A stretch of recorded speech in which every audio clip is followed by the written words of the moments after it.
सभी दर्शकों का शुक्रिया।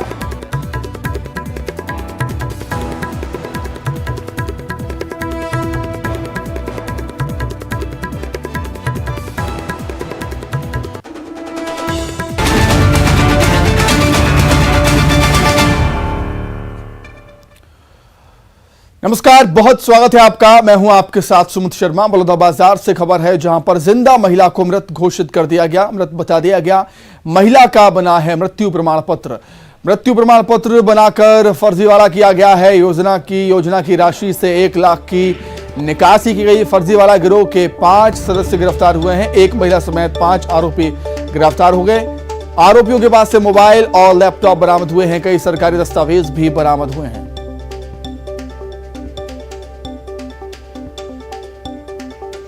चलती है मुख्यमंत्री निर्माण श्रमिक मृत्यु दिव्यांग सहायता योजना। इसके साथ जो पंजीकृत श्रमिक रहते हैं उनको मृत्यु होने पे 1 लाख रुपए दिया जाता है। तो बड़ा एक गंभीर विषय आया है हमारे सामने कि एक मृत महिला को, जीवित महिला को मृत बताकर उसके नाम से फर्जी तरीके से 1 लाख रुपए आहरण कर कुछ लोगों द्वारा आपस में वितरित कर लिया गया था। इसमें प्रमुख रूप से जो अभी शामिल हैं मंजू मनहरे, जो छत्तीसगढ़ भवन सह निर्माण मजदूर संघ के सदस्य हैं, और उसका उपाध्यक्ष भी है राजेश मधुकर।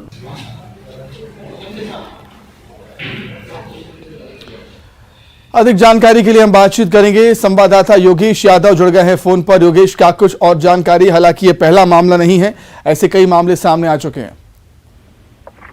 जी सुमित, आपको बता दूं कि ये पहला मामला नहीं है, कई मामले सामने आ चुके हैं। आपने बिल्कुल सही कहा, लेकिन एक बड़ा मामला है क्योंकि सरकार की, मुख्यमंत्री भूपेश बघेल की एक बड़ी योजना है, बड़ी सौगात है कि निर्माणाधीन जो श्रमिक है, जो श्रम विभाग से उनको पैसा मिलता था, उसी के साथ ये फर्जीवाड़ा किया गया है, जिनमें 4 पुरुष और 1 महिला समेत 5 आरोपी की गिरफ्तारी इसमें हुई है।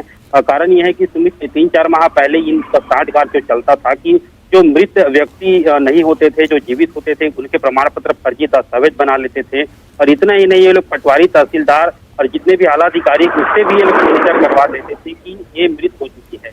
इसके तहत ये लोग कई लाखों रुपए निकाल चुके हैं। हालांकि अभी पुलिस को इस मामले का खुलासा हुआ है कि एक मृत महिला है और उसका पैसा निकाल चुका है। 1 लाख रुपए की राशि आहरण की गई थी, उसको भी पुलिस ने बरामद कर लिया है आगे, और पुलिस जांच कर रही है कि इस तरह से और मामले इसमें कितने खुलासे हो चुके हैं। लेकिन सुमित, एक बड़ा मामला कहा जा सकता है क्योंकि इस तरह से अगर फर्जी जालसाज कर रहे हैं तो पता नहीं और कितने लोग इसमें शामिल हो सकते हैं। हालांकि इसमें जो आरोपी पकड़ाए हैं उसमें एक महिला भी शामिल है और जांच की जा रही है पुलिस के द्वारा कि आखिर और कौन कौन से जो विभाग, श्रम विभाग के अंतर्गत आते हैं, उसमें इन लोगों ने पैसा जारी निकलवाया है। सुमित, ठीक है योगेश, आपका बहुत शुक्रिया तमाम जानकारी के लिए।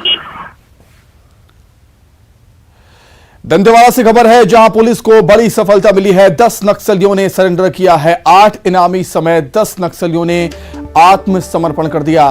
सभी नक्सली निरावाया क्षेत्र में सक्रिय थे। लोन वर्राटू अभियान के तहत अब तक 145 इनामी सहित कुल 578 माओवादी आत्मसमर्पण सरेंडर कर चुके हैं।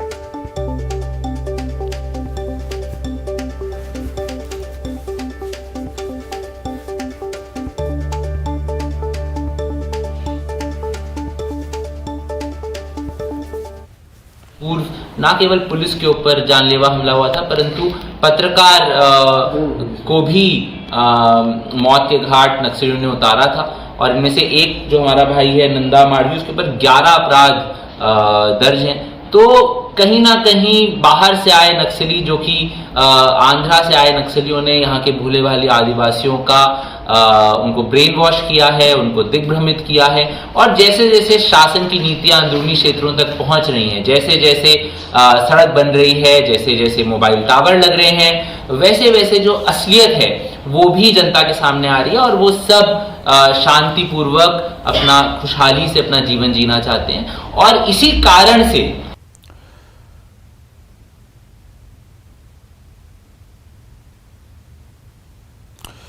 नारायणपुर से खबर है जहां पर 2 आईडी बम बरामद किए हैं। सर्चिंग के दौरान 2 आईडी बम मिले हैं। बीडीएस की टीम को गोररा सड़क मार्ग पर आईडी बम मिले हैं। जवानों को नुकसान पहुंचाने के लिए बम प्लांट किए गए थे। दोनों आईडी बमों को डिफ्यूज कर दिया गया।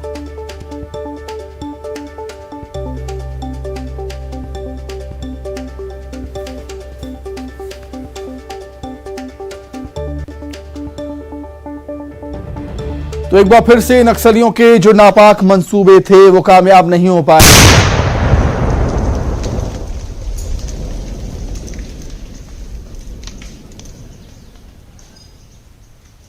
मामला जिला नारायणपुर से संबंधित है, जहां आज थाना एड़का अंतर्गत जो है सूचना प्राप्त हुआ था कि ग्राम गोर्रा में नक्सलियों के द्वारा जो है कुछ नक्सल पॉम्पलेट फेंके गए हैं। सूचना पर एहतियातन दृष्टिकोण से जो है पुलिस बल रवाना किया गया था और उक्त पुलिस बल के द्वारा जो है क्षेत्र में जो है सर्चिंग के दौरान जो है 2.5 किलोग्राम के 2 आईडी बरामद हुए, जिस पर जो है मौके पर बीडीएस टीम को जो है बुलाकर जो है सुरक्षात्मक मानकों को पालन करते हुए जो है मौके पर दोनों आईडी को जो है नष्ट किया गया है। और इस मामले में जो है थाना एड़का में किस्कोड़ो एरिया कमेटी के माओवादियों के विरुद्ध धारा 4 एवं धारा 5 विस्फोटक पदार्थ अधिनियम के तहत आपराधिक प्रकरण पंजीबद्ध कर अनुसंधान में लिया गया है। और मामले में जो है संपूर्ण घटना स्थल और आसपास के क्षेत्रों में जो है डीमाइनिंग की कार्यवाही जारी है और इसमें पुलिस बल जो है पूर्णतः सुरक्षित है। दुर्ग से खबर है, भिलाई हत्याकांड मामले में 21 आरोपी गिरफ्तार हुए हैं। 21 लोगों ने मिलकर वारदात को अंजाम दिया था। भिलाई 3 थाना क्षेत्र के हाथ खोज में यह वारदात हुई थी। 2 गुटों में खूनी संघर्ष का यह मामला है। वारदात का सीसीटीवी सामने आया है और पुलिस ने 21 लोगों को हिरासत में लिया है इस मामले में।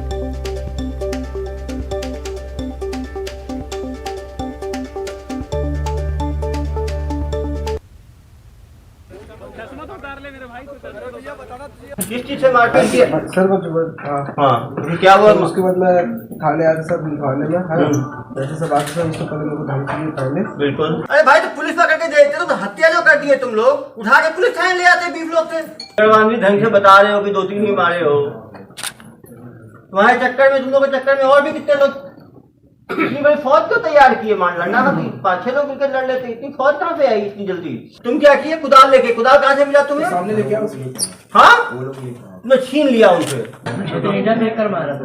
क्या मारा था? ईटा। उसके बाद खत्म हो गया। खत्म हो गया ईटा तो पत्थर उठाए तुम। हाँ क्यों मारे? क्यों मारे? वही पकड़ा था सर, मेरे बाइक के इसी की बाइक लेकर गया था, ये चला रहा था गाड़ी। अरे यार तुम लोग बाइक के लिए जान दे दिया था। ये लोग जब पहुंच गया मारपीट होने लगा तब उन्होंने से बाहर निकलते ही तुम्हें पत्थर दिख गया ईटा। पहले तुम ईटा से मारे, संतोष नहीं। किस चीज से मारपीट की? सर हाँ क्या हुआ? उसके बाद मैं थाने आया सर। रायपुर से बड़ी खबर, एम्स के डायरेक्टर ने इस्तीफा दे दिया। डॉक्टर नितिन नागरकर ने इस्तीफा दिया है। 31 मार्च तक वो अपनी सेवाएं देंगे। 2012 से डायरेक्टर के पद पर वो तैनात थे। दिल्ली से लौटकर उन्होंने इस्तीफा दिया है। न्यूज 18 से बातचीत में उन्होंने फ्यूचर प्लानिंग की बात कही है। इस्तीफे की वजह जब उनसे पूछी गई तो उन्होंने फ्यूचर प्लानिंग की बात बताई।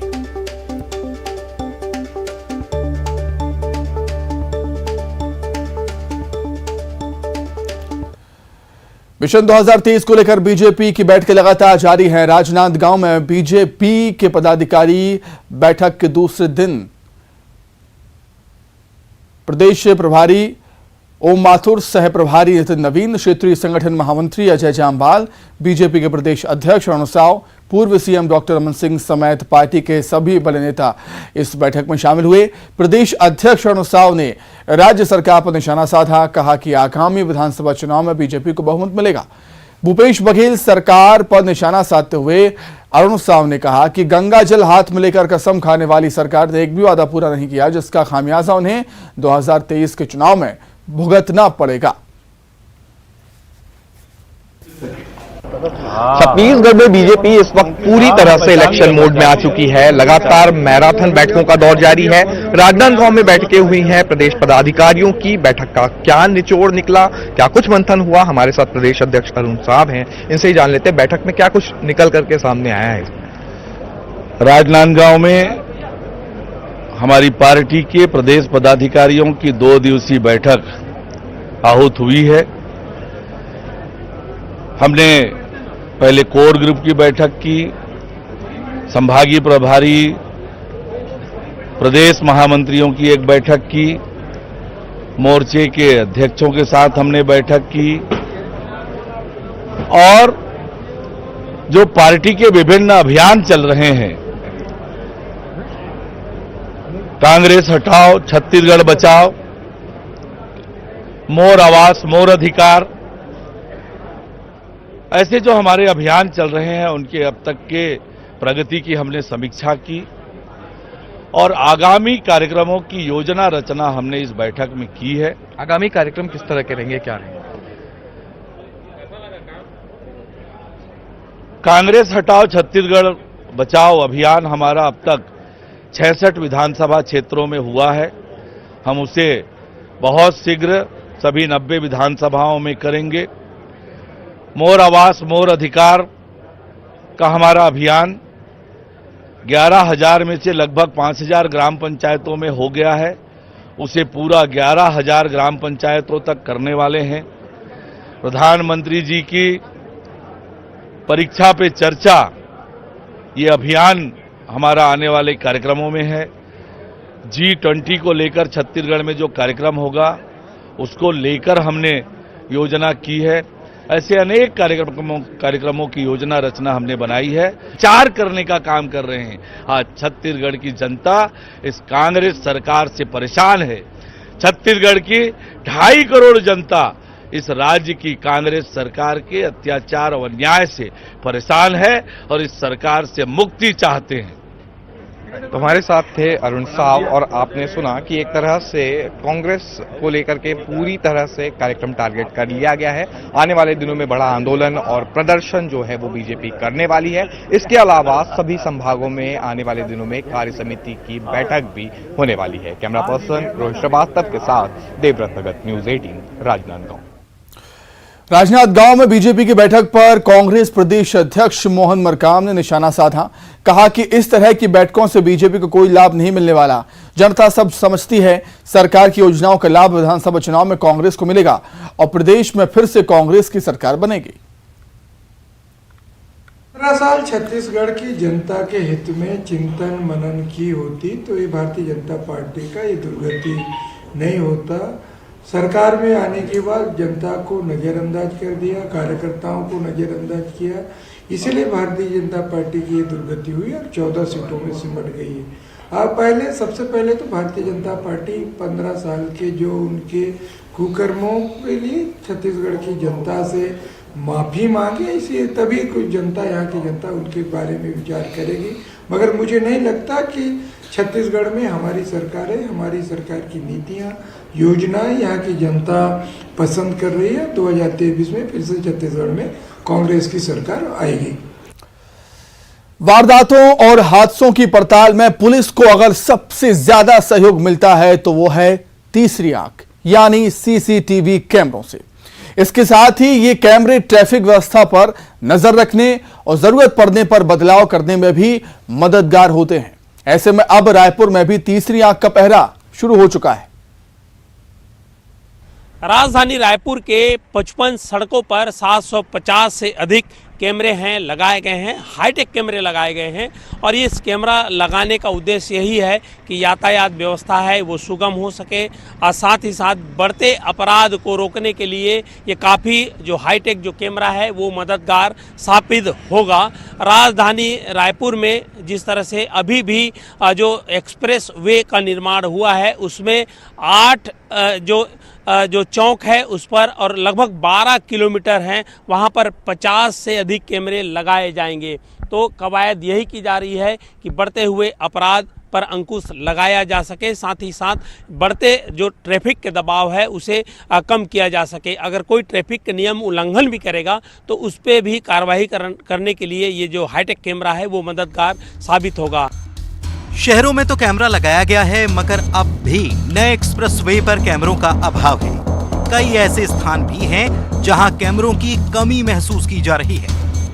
ये एक्सप्रेस वे है और आप तस्वीर देखिए कि यहाँ पर एक भी सीसीटीवी जो कैमरा है वो नहीं लगा हुआ है।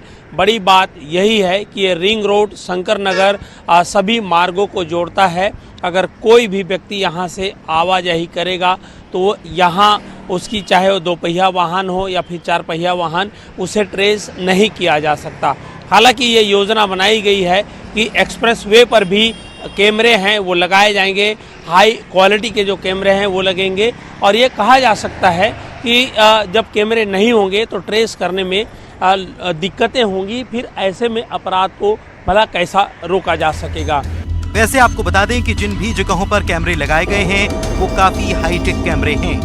कुल 778 कैमरों में P2Z, ANPR, RLVT कैमरे हैं।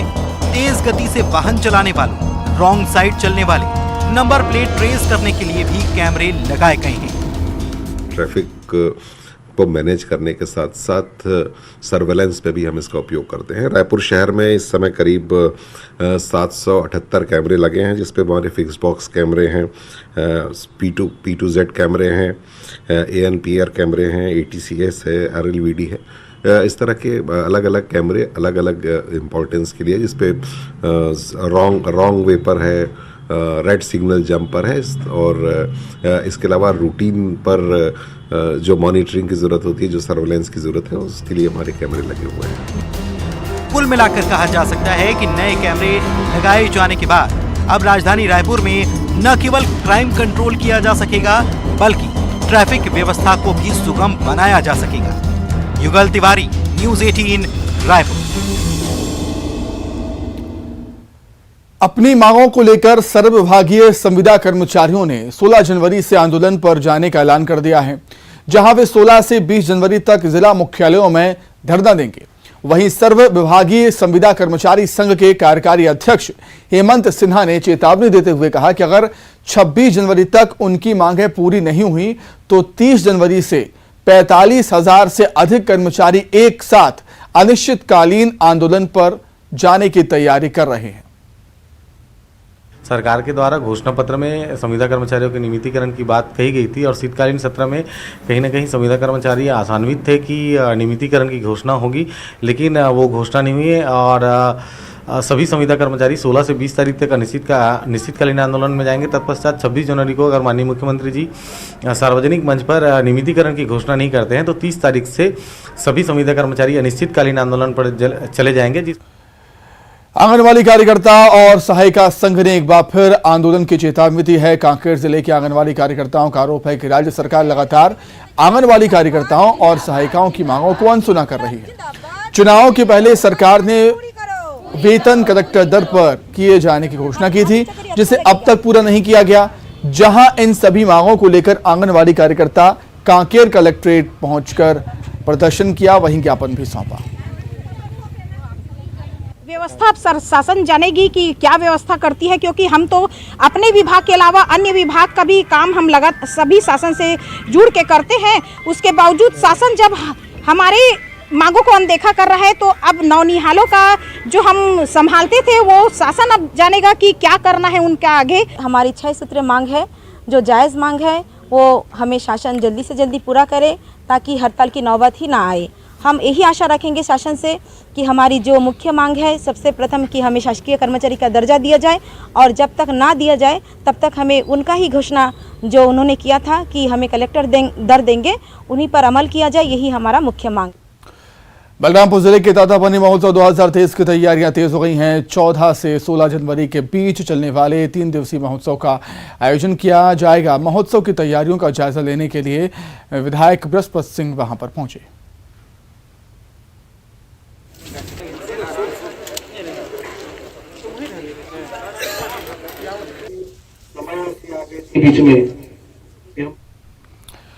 चारधाम यात्रा पर एमपी के ग्वालियर से आ रही पर्यटक बस ओडिशा के पुरी जिले में आग लगने से पूरी तरह से जलकर खाक हो गई। घटना के समय बस सत्यबाड़ी प्रखंड अंतर्गत सखी गोपाल मंदिर के पीछे खड़ी थी। बस धार्मिक यात्रा पर मध्य प्रदेश के यात्रियों को लेकर जा रही थी। एमपी से करीब 40 लोग बस में सवार हुए थे और नेपाल और चित्रकूट में धार्मिक भ्रमण पूरा कर उड़ीसा पहुंचे थे। बीजेपी के नेता संबित पात्रा ने खुद घटनास्थल पहुंचकर राहत और बचाव के कार्यों की निगरानी की। सब चला जाएगा, किधर जाए? अच्छा, चलिए, सब सुरक्षित है ना, सामान तो चला गया होगा। कृपा है कि किसी को क्षति नहीं हुआ है। आपको सामान तो फिर से हो जाएगा, हम शिवराज जी को फोन करके बताएंगे। तो संबित पात्रा घटनास्थल पहुंचे थे, जायजा लिया था। संबित पात्रा ने हादसे को लेकर ट्वीट भी किया है। और कहा है कि प्रभु जगन्नाथ की कृपा से सभी यात्री सुरक्षित हैं। गनीमत रही कि इस हादसे में कोई हताहत नहीं हुआ। चलिए, सब सुरक्षित है ना, सामान कुछ चला गया होगा। हम शिवराज जी को फोन करके बताएंगे कि आप लोग जो है सब सुरक्षित थे और मध्य प्रदेश ग्वालियर से बस आया था। हम बताएंगे सामान क्या लगा, कोनो बात नहीं, हम सामान तो फिर आ जाएगा। बिल्कुल मत रो, सब ठीक है, बस जरिए वो भगवान, देखो भगवान ने आप लोगों का जान बचाया ना, कुछ नहीं हुआ। देखिए, जान, हिम्मत रखो, जान ज्यादा कीमती है कि सामान ज्यादा कीमती है? जान बच गया ना सबका, कुछ नहीं। अभी हम मुख्यमंत्री जी को भी बोले, बिल्कुल एकदम भगवान का धन्यवाद करिए कि सबका जान बचा है यहाँ पे। भगवान के सामने सब कोई बस में से सब सुरक्षित। ज्यादा जानकारी के लिए हम बातचीत करेंगे। पूरी संवाददाता अक्षय मिश्रा हमारे साथ जुड़ गए हैं फोन पर। अक्षय, गनीमत ये रही कि कोई भी जनहानि इस घटना में नहीं हुई है, लेकिन सवाल ये उठता है कि आखिर बस में आग लगी कैसे? हादसा हुआ दोपहर को 4 बजे, जो ग्वालियर से मुर्गीरैनी बस से जो पूरी आ रहे थे 40 से अधिक सैलानी, और वो पूरी मंदिर दर्शन करके सुबह दोपहर को वो गए थे सत्यवादी साखी गोपाल। वहाँ पर साखी गोपीनाथ मंदिर में दर्शन किए और उसके बाद उस मंदिर के पीछे गाड़ी रख के वो यात्री सभी वो रोटी या पकवाना कार्य चल रहा था, जो कहीं से वो आग लग गया और उस आग के चपेट में सारा बस तबाह हो गया। और बस तबाह होने के बाद लोगों का जो पर्यटक का जो सामान वगैरह था वो सभी जल के राख हो गया और उसी को लेकर वो बहुत परेशान में थे। और तुरंत वो फायर ब्रिगेड को फोन किया और फायर ब्रिगेड पहुंचने के बाद जो आग को बुझा गया, लेकिन कोई भी सामान बचा नहीं सका और सब धुआं के चपेट में आगे राख हो गया। और उसी को लेकर जो स्थानीय प्रशासन और जो सत्यवादी के तहसीलदार और जो ब्लॉक चेयरमैन वो सभी वहाँ पर पहुंचे और जो सैलानी है वो कैसे रहेंगे, क्या खाएंगे, उसके लिए वहाँ पर एक धर्मशाला में व्यवस्था की गई। और जो बस था मुर्गीरैनी, उस बस के ओनर को भी ये खबर दे दी गई और वहाँ से भी एक बस सुनने को मिला कि एक बस भी आ रहा है उन लोगों को लेने के लिए। जो जिस तरह उनके पास पैसा था सब जल गया और रुपया वगैरह कुछ नहीं है, तो उनका सुबह जो दोपहर का खाना और अभी रात को जो खाने की व्यवस्था भी प्रशासन की तरफ से की गई है और वो सब कल वहाँ पूरी से रवाना होंगे। तो ये बड़ा हादसा हुआ, लेकिन बस सब पूरा जल गया, लेकिन कोई भी धन जीवन का हानि नहीं हुआ है, कोई भी कैजुअलिटी नहीं हुआ है। ये जगन्नाथ जी की शुक्र है कि जो सैलानी आते हैं तो उनका अभी कोई भी कुछ विपदा नहीं है, आपदा टल गया है। तो अभी तो वो सब भी जगन्नाथ जी का बहुत शुक्रगुजार है कि महाप्रभु के दर्शन की वजह से ही ये हादसा टल गया, नहीं तो रास्ते में कुछ होने वाला था। तो ये सब ऐसे सोच रहे थे और जो यात्री आए थे वो सबका एज जो होगा प्राय 50 से 60 साल के अंदर होता है उनका एज, क्योंकि वो गंगासागर यात्री है। पूरी में आके वो दर्शन करने के बाद अभी लौट रहे थे उनके एरिया में, लेकिन वो सत्यवादी में एक घटना हुआ। तो डिस्ट्रिक्ट कलेक्टर की तरफ से भी वहाँ का जो मध्य प्रदेश की सरकार से भी वो बात कर रहे थे, अगर कोई उनको सहायता चाहिए तो उनका सरकार की तरफ से पूरी जिला प्रशासन की तरफ से सारी व्यवस्था की जाएगी। उन लोग कैसे वहाँ रवाना हो जाएंगे, लेकिन बस का जो ओनर था मुर्गीरैनी बस का मालिक वो बोले कि वो बस भेजेंगे। तो ठीक है, तो अगर कल बस आता है और अगर उनका कोई सहायता चाहिए तो यहाँ का डिस्ट्रिक्ट एडमिनिस्ट्रेशन भी सहायता देगा। तो ये एक बड़ा हादसा टल गया जिस तरह का बिल्कुल एक बड़ा हादसा टला है। अक्षय, बहुत शुक्रिया आपका तमाम जानकारी के लिए। इसी के साथ ही फिलहाल इस बुलेटिन में इतना ही। खबरें लगातार जारी है। नमस्कार।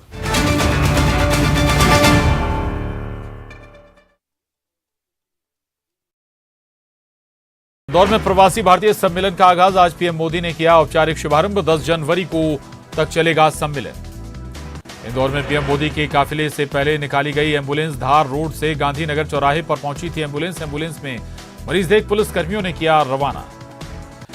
17वें प्रवासी भारतीय सम्मेलन में शिरकत करने इंदौर पहुंचे केंद्रीय मंत्री अनुराग ठाकुर बाबा महाकाल के